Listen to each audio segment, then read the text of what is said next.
This could be really worthwhile because there are so many grubs out there, so many thieves out there thriving on the internet, and largely through people's, inability to protect themselves. So you're going to get some tips in the next few minutes that could be really worthwhile, especially financially. I've got Jason Fowler on the line now. Jason is down there at Fowler's. We've been talking about their office right smack bang in the middle of the city. If you wanted to drop in any time and talk to them, that's fine. But today he's going to talk about some of the shortcomings with these people with this ability to break into your private concerns via the internet. Now, Jason, good morning. Good morning, Macca. This is really timely, Jason, because we're hearing about this every day. People fundamentally having their wealth reduced substantially through these lowest scumbags that seem to be invading our privacy via the internet. Can you just paint a bit of a picture, if you like, of just how widespread this is?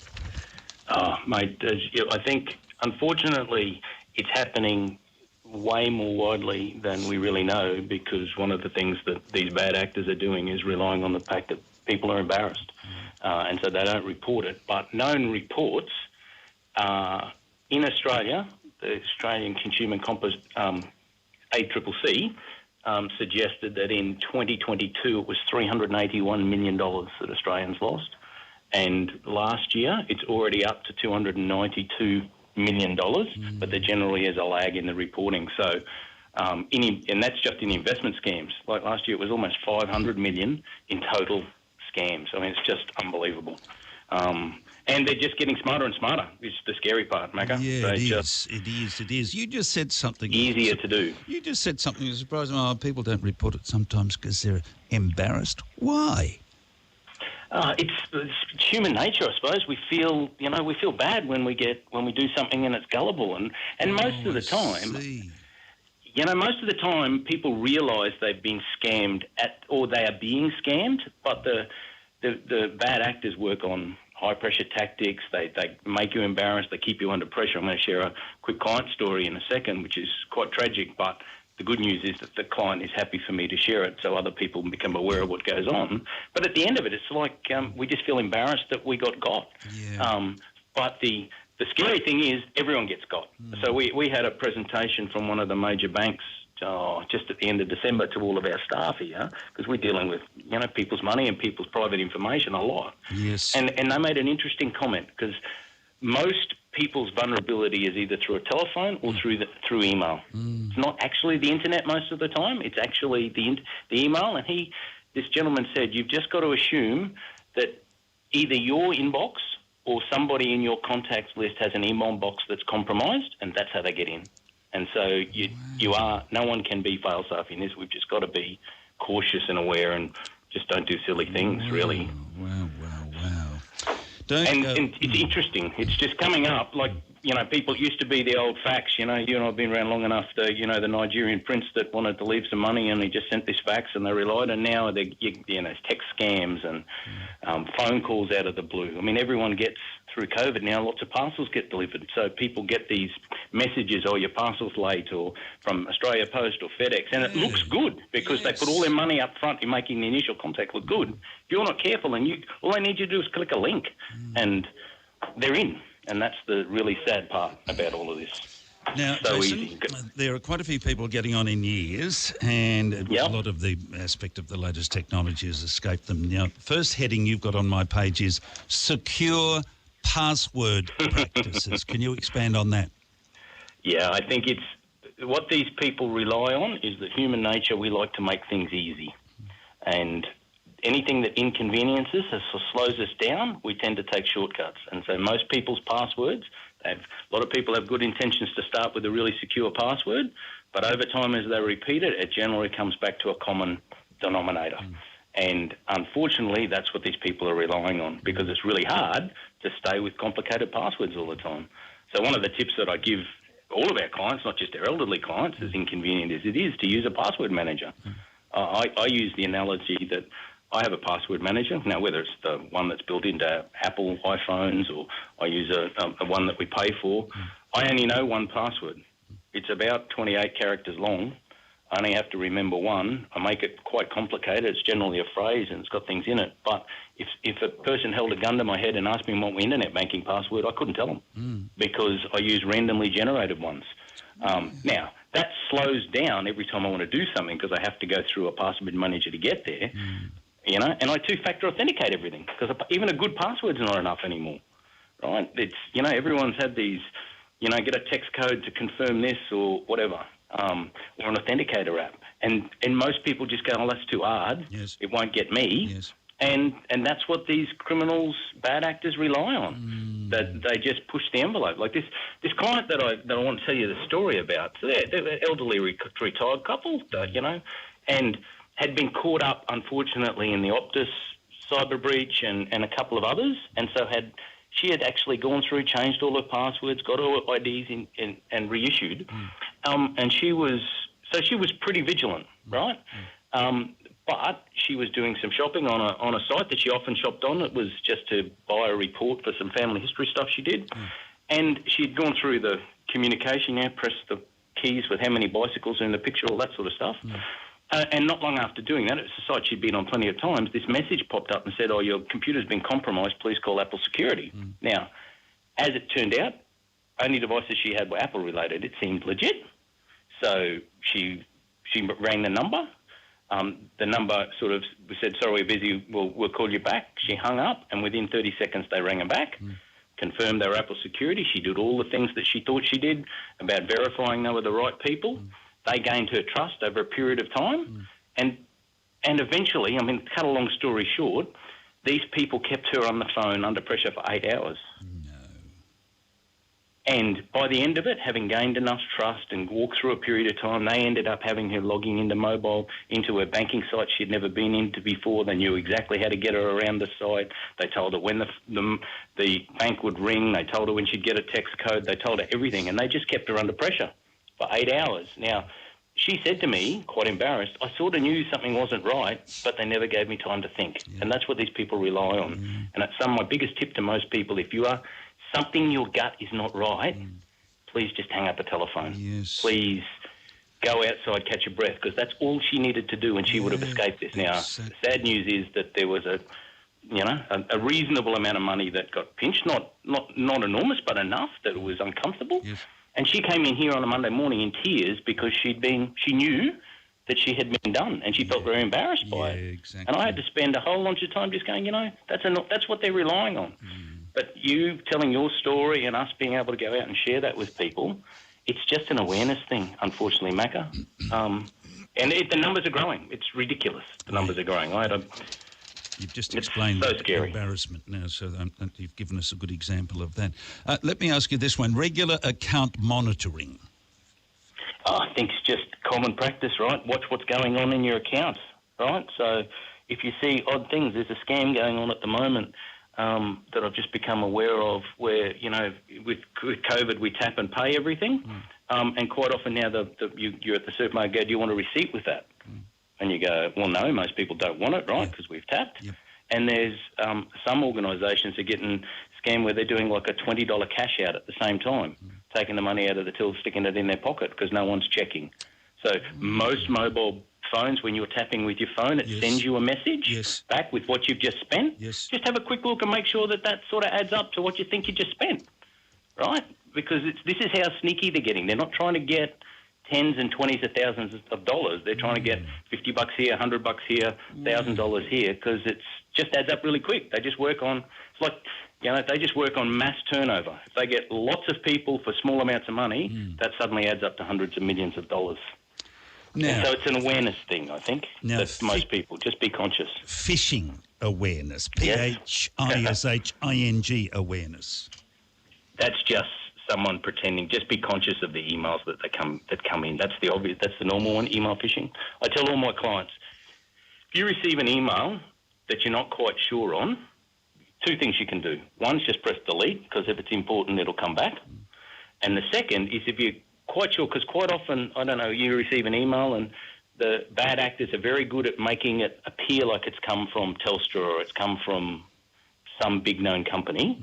But if you just press the forward button in your email, don't send it, just press the forward, what that does is reveal the actual email address. Not the one they visualise on the screen, but the one that actually, and suddenly an email that looks like it's from @Telstra has on the back of it @google.gmail.whatever that is obviously not wrong. And that's the easiest tip to not get caught in a phishing scam.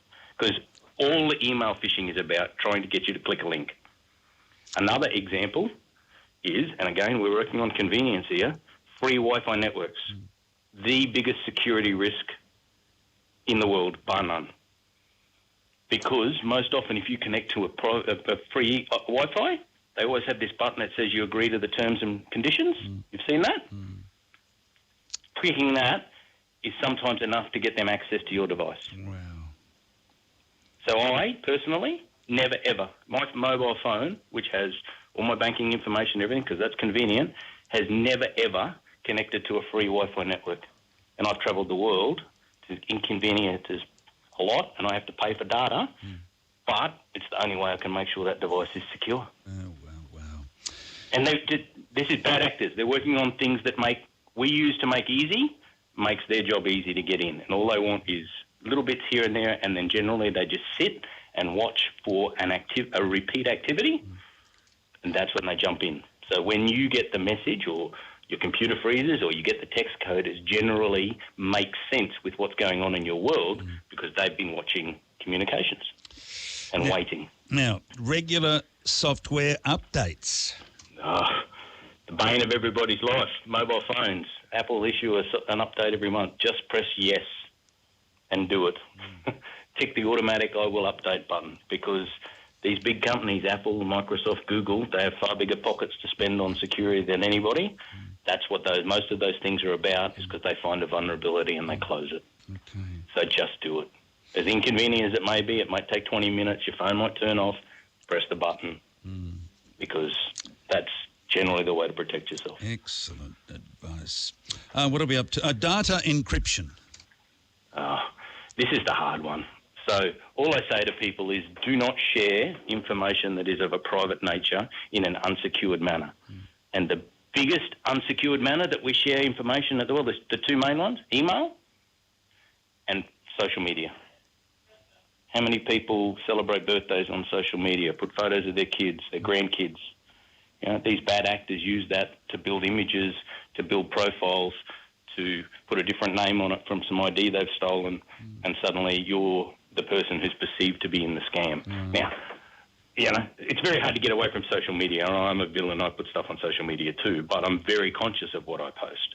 And I think it's just, email is the biggest risk, I think, because it was never designed as a secure form of communication. It was designed to speed up the posting of a letter. Yeah. But it's become convenient. How many times do people send their bank details to someone on an email address? Yes, exactly. Or share their tax phone number? Like, just think about what you're doing. You know, if this is hard. You gotta. If it's financial information and it's of a personal nature, please be very conscious about how you share it. Yeah. And the best way to do it is over a telephone. Generally, if not sure, ring someone up. Give it to them that way. If someone asks you for your bank details, you know, either go and see them in person or hang up and ring back and confirm them with somebody you know inside an organisation, for example. Now, collaborating with your financial planner for cybersecurity.